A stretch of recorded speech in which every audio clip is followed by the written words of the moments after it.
All right, Brian, now let's talk about the 40s. And this one is really interesting because this is that decade where you have the fork in the road. You either get to say, okay, great, the things I've been doing are paying off and I can now see the fruits of my labor. Maybe I can even take my foot off the pedal. Or this is maybe we have the uh-oh moment. Uh-oh, I'm not where I need to be and I've not been doing the things that I need to be doing. Yeah, this is where, I mean, you can be a moment of celebration, or this could be the point where the bitterness starts taking over. You know, hopefully, I'm hoping that a lot of you have found the Money Guy Show, the Financial Order of Operations, and you're living your best financial life, because maybe this is the time where you go use some of our resources to know what your number is, you can take your foot off the accelerator. But for some of you, you might still be just stuck in this life of consumption, and you're moving the goalpost.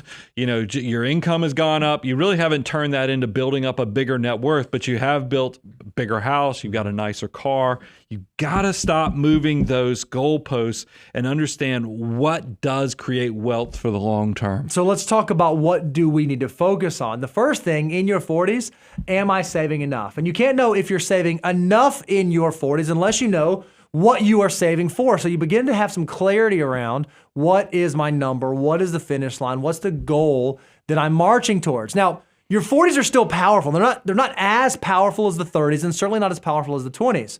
But even if you can just get to saving 25% and you start at age 40, you will likely be able to replace 80% of your pre-retirement income by the age of 69.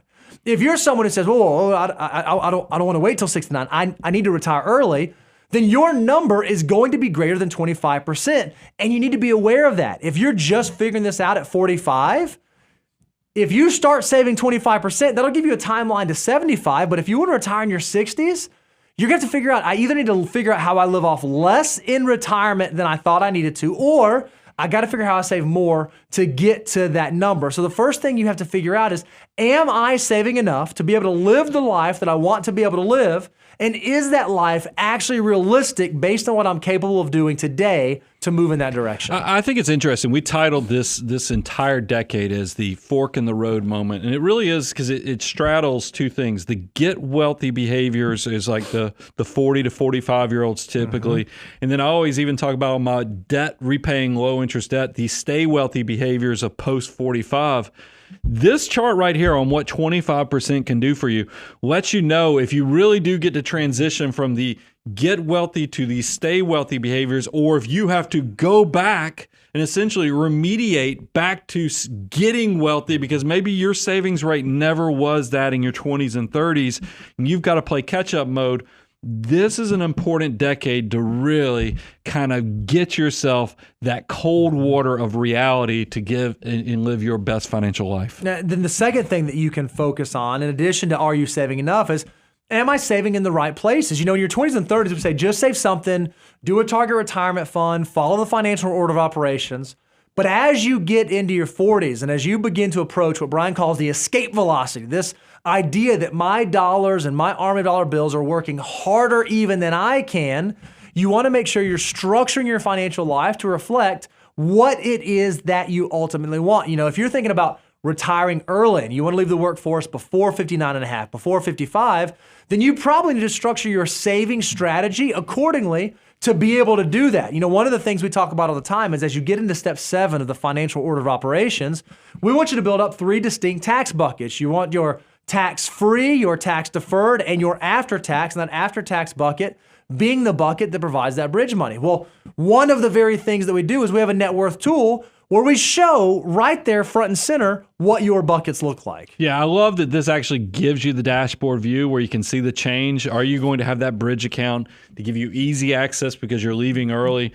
Or are you building up where you have no actual liquidity because you took advantage of all the tax benefits and you have all these retirement accounts, whether it's tax-free or even tax-deferred, but you don't have money to even pay cash for that nicer car as you get to step 8 of the financial order of operations?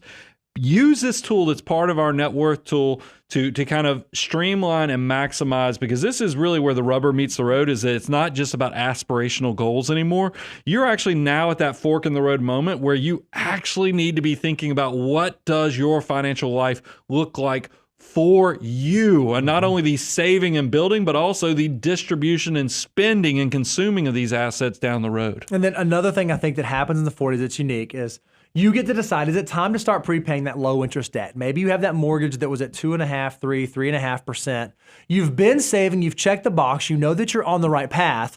Perhaps now is that decade post 45 where you say, you know what? The dollars that I have to put to work might be better served moving me towards my debt-free goal because I've already taken care of the financial independence goal. This may be the decade where you need to reassess that so that you have a plan and strategy to be debt-free by retirement. It's definitely a measure twice, cut once. Definitely take advantage of our Know Your Number course because you need to know if you're behind the curve, ahead of the curve, or right on the curve so that you don't make a bad financial decision. But this is the time, like I've said, when you've made the get wealthy decisions when you're in your 20s, 30s, and even early 40s. You can do stay wealthy behaviors in your late 40s of de-risking the portfolio and even prepaying the low interest debt. All right, Brian, let's talk now about the numbers. If we look at Americans in their 40s right now, according to the Federal Reserve Survey of Consumer Finances, median household income for someone in the 40s right now, or for a household in their 40s, is just below $89,000 of household income. So if you were to take your age times your income and divide by 10, that would tell you where your net worth should be if you were an average accumulator of wealth. So do that math, check your number, and see where you are. Well, if you're curious how you stack up to your peers, for folks that are 40, they have a median net worth, total net worth of all assets, $135,000. If you just look at their financial assets, it's about $33,000. So there's something there. There's a big gap there. We uncovered this at the beginning of the show. It's home equity that's making up the majority of that difference. It's not liquidity. By the time you get to age 49, total net worth, about $235,000 is the median. Financial assets have only grown in this decade by about $20,000 to $52,500. It makes me sad that the median, even for 49-year-olds, is just right over $50,000 on the financial assets. I do want to speak to my financial mutants, though, because this is the decade where those of you who've been living that, disciplined life where you understand the power of deferred gratification, the statistics show that most millionaires cross into seven-figure status around age 49. So this will be the age. So if you are looking at the stats, I know it doesn't show up in the Federal Reserve. It's not the median. But for you financial mutants that are trying to say, hey, am I crossing into the seven-figure status like my peers who have crossed in on that journey? This is the decade for you to kind of be making that journey into seven-figure status. If you're a hyper accumulator,